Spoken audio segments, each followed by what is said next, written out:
And before I forget this, two important things. If you have a song that you would like to sing during the church service, let me know, even if it's a repeat.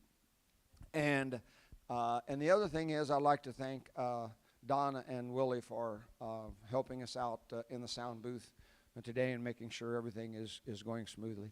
And lastly, I guess I should thank Judy as well.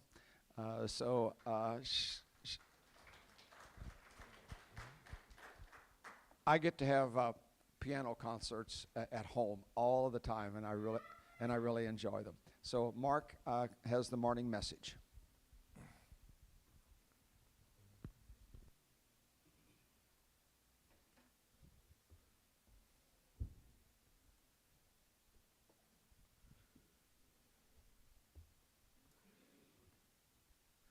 Well, good morning, everybody. It is great to see everybody here today on a beautiful sunny day outside, because we haven't had rain for a while. Our text today is going to be in Daniel chapter 8, so I encourage you all to go ahead and turn to Daniel 8. That's where we're going to be at today. Back when I was in high school, my mom and dad took classes to be certified as scuba divers so they could go scuba diving, because they like to do that. They invited me to do that too, but I was foolish enough to say, no, I don't want to do that. I wish I would have, but I didn't. But I remember when in their classes, one of the things they had to do is they had to be certified by diving in a lake with an instructor. And so we went down to Arkansas, one of the lakes down in Arkansas.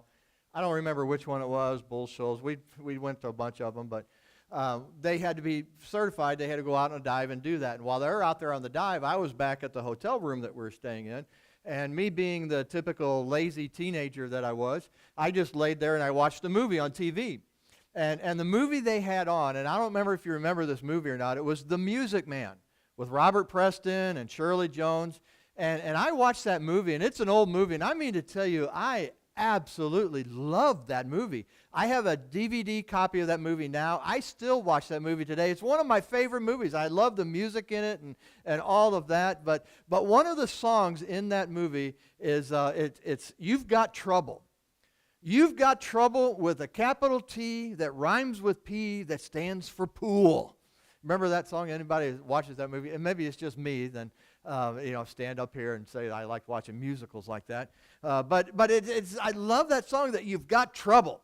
And for being a Christian, I want you to understand something, that being a Christian will not exempt you from trouble.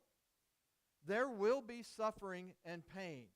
There will be the pain of persecution because you believe in Jesus. There'll be the pain of being excluded or mocked because of our faith in Jesus. The pain of being left out. Of the pain of loneliness. The pain of being misunderstood. First century Christians were misunderstood. They were called cannibals. They were called incestuous. There's the pain of physical illness. Christians get cancer too. There's the pain of financial struggles, the pain of unmet desires, and many other kinds of pains. And sometimes we can understand why suffering takes place. But other times our suffering or the suffering of others is kind of perplexing to us. We know, we've been looking in Daniel, we know that the theme here, God is in control. And we know that theme, that God is good and God is in control. But sometimes we just have that question on why is he allowing something to happen in that way, or what purpose could he possibly have in what's going on here?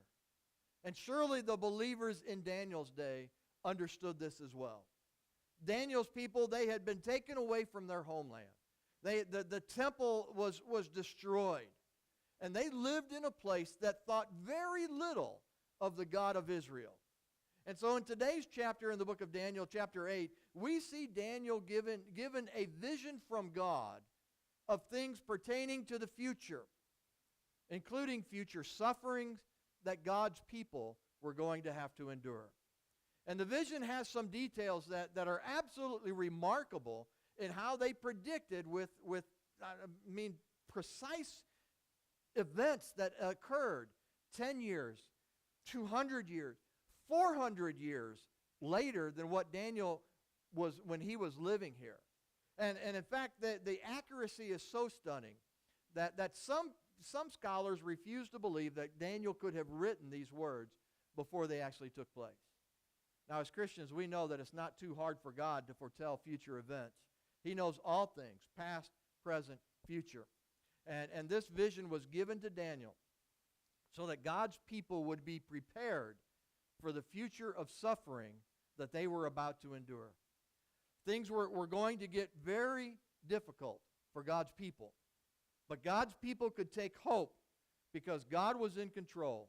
And he placed a limit on the extent of the evil that would take place and promised them that there would be a restoration. So see with me today that I think, life is going to have its share of pain and perplexity. But there is always hope for those who know God. Let's take a walk through the text here, just kind of do a big picture look of the text here. Rather than reading all of the chapter here, let me just tell you the basics of what Daniel's dream, and then we'll get to the interpretation of the dream that the angel Gabriel gave Daniel. Daniel dreamed of a mighty ram that had two horns. One horn was bigger than the other horn. And this ram was so powerful that it charged around, beating all the other animals that were around it. But then Daniel saw a strange-looking goat approach the ram. It had one horn growing out of its forehead. Now, almost like a unicorn, and I know when you think of one horn, you think unicorn, but I think more like a rhinoceros, like that. Now, not a unicorn, but more like a rhinoceros. Well, this one-horned goat, it whipped the ram, and it trampled it down in the dirt, and then suddenly that one horn that it had was snapped off. And growing in its place were four other horns, growing out of these four horns, there was another little horn, and then this little horn did some really mean things to God's people and God's temple, but there is a limit to how much harm it could cause them, and eventually it's defeated, and a restoration of some kind is promised. Now Daniel seeks some sort of understanding of the vision in verse 15, and God sends his angel Gabriel to give an interpretation of the dream. And in the interpretation that Gabriel gives him, he tells him that the ram stands for the Medo-Persian Empire, the goat stands for Greece, and then the little horn that grows up stands for a wicked king who does great harms to God's people before that horn is finally defeated. And at the end of the vision, Daniel says he is overcome with, it says I was overcome, I lay sick for some days, I rose and went about the king's business, but I was appalled by the vision, and I did not understand it. Now, what it could mean when he says, I want to start there with he did not understand it, because as you read through this, you're going, I agree with you, Daniel, I don't understand this. But what it could mean is that maybe he didn't understand how this was all taking place. Persia, Greece, these weren't great powers at the time. Maybe he didn't understand all the details of the vision, even if he understood some of it. Maybe he didn't understand how God could allow such things to happen, some incredible suffering that was going to fall upon God's people. Now, I want you to understand that it's okay for this chapter, in Daniel chapter 8, it's okay for other chapters in the Bible as well, that you don't understand them, that it is hard to understand as you sit there and look at this. It's normal for us to look at these and go, man, I just don't understand this, and that's okay. I'm not saying give up, but I'm saying it's okay to say, look, it's hard to understand. Now, it's normal for us when we're facing suffering and pain to be perplexed and to say, I don't understand why such things can happen. I don't understand why cancer comes to all of us. I don't understand the losing of a job or unanswered prayers. I don't understand those things. And we're like Daniel, we're seeing this suffering, this pain, and all of that, and we're going, I just don't understand. Habakkuk heard about how God would use Assyria to judge the northern kingdom, and Habakkuk said, I'm perplexed, God. Why are you letting them come and harm your people? In Psalm 73, the psalmist can't grasp why life seems to be so easy for the unbeliever, how life even seems to be better for the unbeliever. But God leads us past the perplexities that we have to be able to trust in God, and we bring out questions to God, and we say, God, I don't understand these things. And sometimes the answer is simply, but you know, God, O Lord. Chapter 8 here is kind of a change. There's a change in language. It goes back to Hebrew rather than Aramaic. There is an explanation of the time, the 3rd year of the reign of King Belshazzar, when this happened, and the place. He was in Elam at the fortress of Susa. That's about 150 miles north of the Persian Gulf around Kuwait. Later, it becomes the capital of the Persian Empire.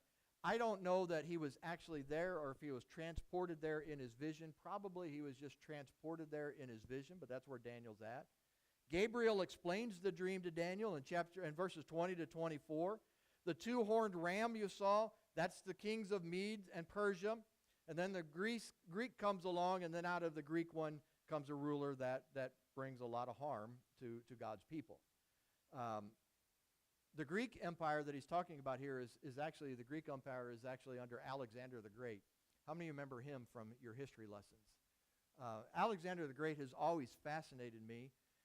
He grew to dominate the entire world there. He was the son of Philip, king of Macedon. And he's always kind of fascinated me. When he was a boy, his father enlisted Plato's disciple Aristotle to tutor him. You may have heard of Aristotle. You may have heard of Pluto. But they are the ones that tutored, or Aristotle was the one that tutored Alexander the Great. Philip always told Alexander that he was going to be great. From an early age, he was convinced that he was going to rule the world. Alexander really didn't love his father as much as he loved his mother. In fact, many scholars write that when Alexander grew up, that he was very angry with his father because of his father's many indiscretions that he had against his mother. At as early as age 18, Alexander was already leading armies into battle. When he was only 20, his father was murdered. Now, some people claim that it was the result of a plot by his mother to kill the father, and that Alexander played kind of a little hand in helping that his father's demise come about here. And so he became the ruler of Greece. His decisive battle against the Persians took place near modern Syria at the Battle of Issus, which he won in 333 BC at the age of 23. Within the next 10 years, he would conquer the entire world from Italy to Egypt to modern Pakistan. Now, after his victory at Issus in 333, Alexander headed south toward Egypt, and he planned on capturing Jerusalem. And the Jewish writer Josephus shares kind of a fascinating little incident here about Alexander. Now, as Alexander and his army approached Jerusalem, he was planning on destroying the city of Jerusalem. Now, remember, the city at that point in time had just been rebuilt after Nehemiah had come back, and they'd rebuilt the city. They'd rebuilt the temple under Zerubbabel. And Josephus writes that while Alexander was considering and destroying the city, the high priest walked out with a scroll of Daniel chapter 8 and explained to him that him and his army were destined by the God of the Hebrews to conquer the Persian Empire. And the account says that Alexander was so impressed that instead of destroying the city, he enriched it and bypassed it on his way to conquer the nation of Egypt. So Alexander is the unicorn of this one horn out of the goat. But at the apex of his power, this single horn is suddenly broken off. And Alexander the Great dies at age 33. And so then you have these 4 horns that grow up after that, because Alexander he didn't have a very good estate plan after he passed away. So he had not seen his estate attorney. He was too busy conquering the world and hadn't set things up. And so they kind of fought over it a little bit. And the kingdom got broken up into 4 different kingdoms. Basically, 4 different people began to rule Alexander's kingdom. Now, we know who all of these were. Seleucus was over Syria. Ptolemy would rule over Egypt. We know all of these things. It's history to us. But to Daniel, this is something that's almost 300 years in the future for him. And then he talks about a little horn that grows up. Now, if you were here last week, we talked about a little horn, and this is not the same little horn in Daniel chapter 7. It's different here in chapter 8. Most scholars agree in Daniel chapter 8 this little horn is the 8th king of the dynasty of the Seleucids named Antiochus Epiphanes IV. Now, his capital was in Antioch, and that was named after him. Now, Antioch you may have heard of, because over in Acts chapter 11, we read that Christians were first called Christians at the church there in Antioch. And so this man was a wicked man. He was vicious in his rule. He hated the Jews, and the Jews hated him. In fact, he used to make people, as he walked by, he would say to them, you have to cry out Epiphanes to them, his name, and just kind of throwing out that worship to him. But instead of crying out Epiphanes, most of the people cried out Epimanes, which is a play on his name, and that word Epimene means madman or idiot. And so when he walked by, they would, instead of saying Epiphanes, they would say Epimanes. And obviously, that didn't really sit very well with him, and it kind of made him even madder. He got back at them in some vicious ways, and this is kind of G-rated here on Sunday morning, so I'm not going to get into the atrocities that he committed against the Jews, but just a few of the lowlights that he did. He forbade circumcision. He outlawed the Sabbath. He made it a criminal offense to possess or read Jewish scriptures. You couldn't do that. You'd be thrown in jail. And the Jews rebelled against him, and his punishment was swift. It was brutal. On one occasion, Antiochus here forced a Jewish mother watch as her 7 sons were fried to death on a hot, large metal pan, and then her eyes were blinded so that would be her last sight. He was cruel. He was vicious. He was evil. The vilest thing he did from a Jewish standpoint was to set up an image of Zeus in the Jewish temple. And remarkably, the statue that he set up had a very striking familiarity. It looked a lot like him. And he ordered the Jews to worship that image. And then, horror upon horrors, he personally sacrificed a hog on the altar and sprinkled the blood of the hog all around the holy place, and he repeated that every month. And in doing so, he defiled the temple. And it says in verse 13 there, a rebellion or the transgression that makes desolate, the giving over the sanctuary, the host to be trampled underfoot there. That desolation, that abomination that causes desolation. That's a phrase we're gonna see as well. We might want to remember that one there. We also know outside the Bible that Antiochus had coins made with his picture on it that read "God manifest." He killed 40,000 Israelites at one time. He enslaved 40,000 others. This would have been a very tough time to be a follower of God. And what God was doing here in Daniel chapter 8 was preparing his people through that suffering that was coming to them. Now, I know all of you are thinking, well, so what? I mean, this is kind of boring. You're just talking history here. Well, number one, I love history. And so I get excited, and I just got to share that with you. But number two, it's very important to us as well, because I think there's some things that we can learn as we look at this text in Daniel chapter 8. There's really 3 things that stand out to me. Number one, life is going to have its share of pain and I wrote that word down, and I can't even read it now. Perplexity. Life is going to have pain. We're going to have questions. Number 2, we can have hope because God's going to limit evil. And then number 3, we have hope because God promises a restoration. So number 1, even for the Christian, we will have our share of pain. In the text, we learn that God's people were going to suffer incredible suffering here. And I want you to understand that carries over in the New Testament as well. In Philippians 1, verse 29, it says, "For it has been granted to you that for the sake of Christ you should not only believe in him, but also suffer for his sake." As a Christian, we're going to face pain. We're going to have to suffer. And that lie that we have been told about the prosperity gospel, that if we believe in Jesus, that everything is going to be okay, that if you believe in Jesus, nothing bad is going to happen to you. I'm telling you, that's a lie.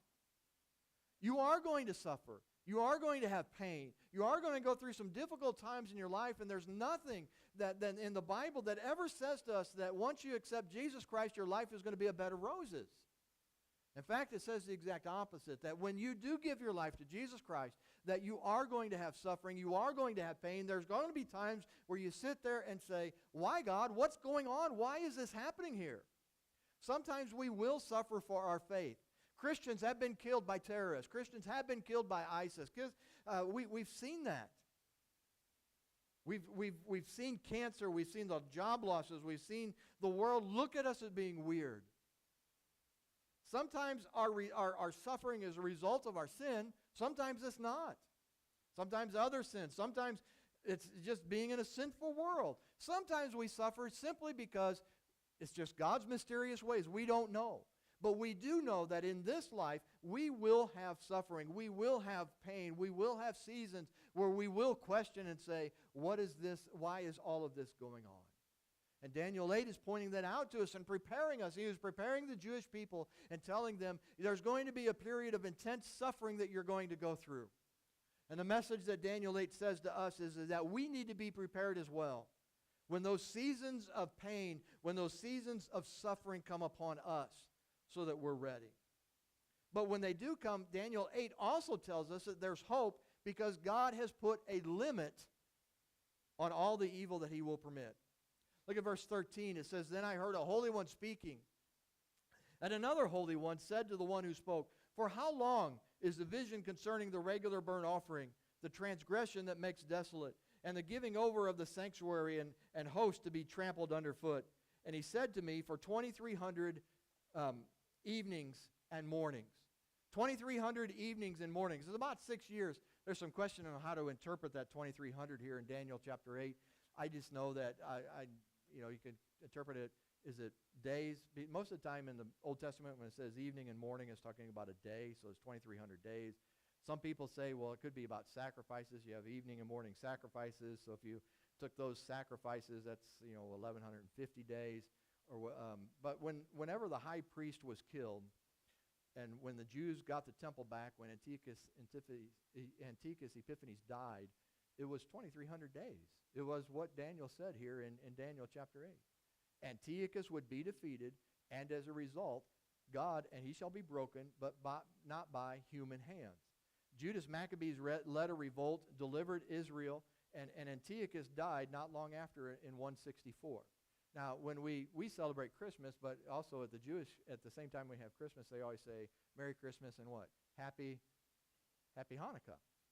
That's what this event is talking about, is Antiochus Epiphanes being defeated by Judas Maccabees and Antiochus Epiphanes dying in 164.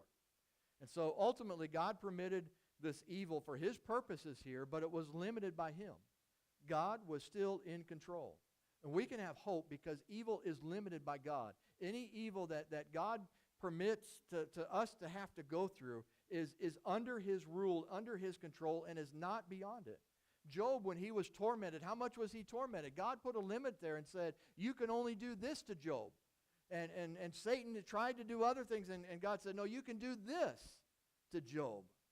In our suffering, we have to understand that God is still in control. Remember that God uses our suffering and our trials for our good, to make us stronger, to make us better. When you have gold and you refine gold, what do? You put it in the fire to melt it down, to get the impurities out of it. And sometimes we have to go through the fire so that the impurities can come out, so that we can come out looking more like Jesus Christ. And so when we have pain, when we have suffering, that we have to ask God to say, God, how can I use this circumstance? How can I use this situation to make me more like Jesus, to help me draw closer to you in all of this? In our suffering, we cling to God in the midst of our pain, that God is our refuge, that God is our strength, like Psalm 46 says. Maybe it's as simple as just saying, look, in this, God, I'm placing my hope that evil and suffering is temporary. Even if I have to carry it with me the rest of my life, guess what? When I pass away, what happens to all that suffering that I'm going through? It's gone. It goes away as well. But for those that do not believe, that pain, that suffering doesn't go away. One day there's going to be no evil, there's going to be no sin, there's going to be no death. There's only going to be life everlasting in God's presence. That suffering that you're going through is limited. And then while we have, number three, while we have pain in our life here, there's hope because God has promised us a restoration. At the end of the vision, note this hope of restoration. It says in verse 14, then the sanctuary shall be restored to its rightful state. Now, in this context, is referring to the temple being restored, and it was. This happened in part in 164 BC. But I think if you look at it, it kind of points to the future a little even more when it talks and points kind of to Jesus. Because the big picture of the entire Bible, as you look at this, is that this is a book about a God who brings restoration. Revelation 21 verse 5 says, I am making all things new. Things went wrong. God created a perfect world. In 6 days, He created the world. He looked at the world and He said, this is very good. And then Adam and Eve got together, and what happened? The only time the woman decided where to eat, and look where it got them. We've paid the price since then. But God has worked in history to reveal Himself to His people, to bring about a restoration. That's what this book is about. God is restoring His relationship that He has with us through His Son, Jesus Christ. John 8 says Jesus is the light that's come into the world. John 10 says Jesus said, I came that they might have life and have it abundantly. Jesus brings about deliverance, and at the cross, He defeated sin and evil for all time. And at the resurrection, He's going to bring a new creation. He's going to restore new humanity. And all who come to faith in Jesus Christ are made spiritually alive, and they are restored. And we will experience in part right now the new love we have for God, the hatred of sin. Physically, we're still going to die, but we are promised life in a restored earth, in a new heaven and a new earth. Now, to the unbeliever, I want you to know Christ really is better than any pleasure or comfort or pain-free life that you can experience here in this world. But it will involve it's not going to prevent you from suffering in this life. Jesus said in Matthew 16, He says, if anyone would come after me, would follow after me, take up your cross and follow me. You'll suffer, but live a life knowing that God is with you in that suffering, and it's a lot better than any life of ease and comfort that's apart from Him. Only Jesus can defeat the evil that we face. Only Jesus can bring about the restoration of our souls. And for the believer, I want you to know life is going to have its shares of pain. There's going to be suffering in our life. But there is always hope for those who know God. God has told us in His Word that we are going to experience suffering and pain in this life. But He also has assured us that He is going to be there with us, and He's put a limit on the extent of the evil in this world, and that He has acted in Jesus Christ to defeat that evil, to bring about a restoration for all of us. If you are not a believer in Jesus Christ, and we invite you today, and we give you this invitation to say, if you want to be a part of that family, to understand that evil is limited and that there's a restoration coming, if you want to partake in that restoration, we want you to make that decision today. If you want to make sure that your body has been restored, if you want to make sure to get through all the pain and suffering that we have to go through in this life, to understand that there's a restoration coming, it only comes through Jesus Christ. Only way to heaven is through Him. When we place our faith in Him, acknowledge Him before all men, and are baptized in the waters of baptism, then we can rise anew to that new life that's been promised for us. Mark and Judy are going to come and lead us in this invitation, and I encourage all of you to understand that if you're not a Christian, we offer the invitation to come be a part of that restoration. And if you are a Christian, I've been a Christian for a long time, I want you to understand there will be pain and suffering, but it is limited, and there's a restoration that's coming. And until that day, we'll just keep trusting in God and keep praising His name.